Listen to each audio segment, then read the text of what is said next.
kualitas proses berpikir. Nah, di dalamnya terdapat komponen-komponen yang dibutuhkan dalam proses berpikir. Apa komponen itu? Yang pertama itu adalah fakta. Ya, fakta ini bisa berupa apa? Bisa berupa benda, suara, bau, rasa, tekstur berkaitan dengan benda ya. Dan juga perilaku manusia. Nah, yang pertama ini. Jadi ada fakta yang diindra dulu. Jadi fakta yang ditangkap mata itu apa? Ya, kita ajak jalan-jalan, di situ ada hewan, ya kan?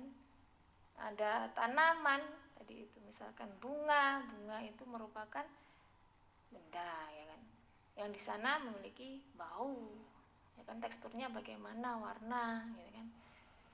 Yang kedua itu adalah panca indera. Jadi ada indera yang menangkap fakta tadi. Ada mata, telinga, hidung, lidah, kulit. Nah, panca inderanya ini yang berkaitan dengan fakta itu bisa distimulasi. Ketika di sana untuk mengajarkan anak ya, menstimulasi anak untuk bisa berpikir. Jadi mengalami proses pemikiran. Nah, di sana. Kayak misalkan bunga. Kalau bunga itu kan nggak bisa ya untuk dimakan ya. Untuk dirasakan lidah nggak bisa. Jadi panca inderanya yang perlu distimulasi, yang berperan di sana itu adalah mata berkaitan dengan warna dan juga bentuk, ya kan? Telinga ini berkaitan untuk apa? Menangkap informasi yang kita berikan. Hidung, aroma ya di sana. Terus kulit itu untuk merabanya. Ini ada panca indera dan ini dimaksimalkan ketika membentuk proses berpikir pada anak. Jadi indera mana yang bisa berperan?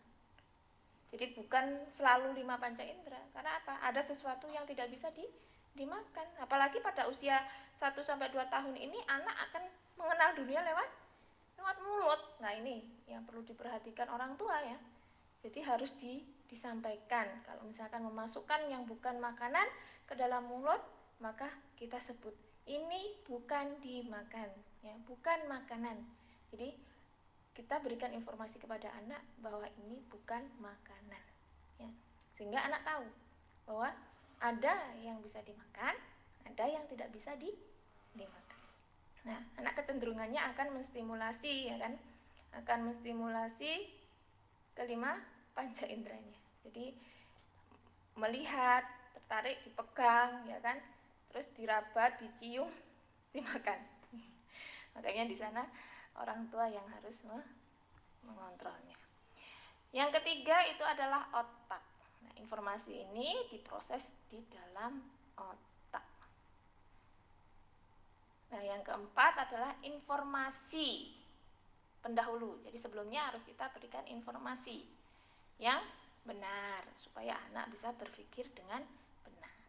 Ya, jadi di sini akal itu adalah sama dengan pemikiran atau proses berpikir ya.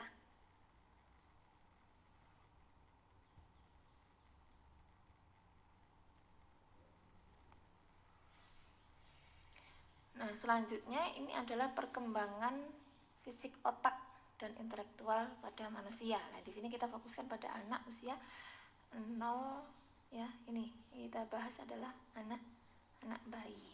Ini anak-anak.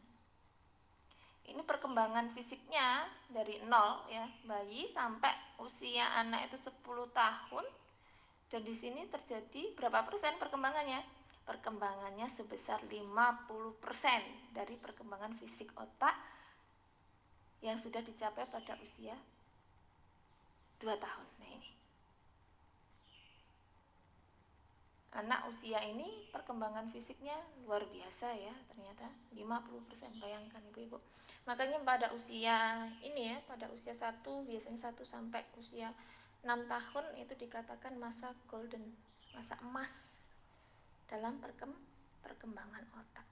Jadi golden age, jadi masa keemasan. Makanya pada usia ini orang tua harus memaksimalkan untuk apa? Menstimulus anak untuk berpikir ya.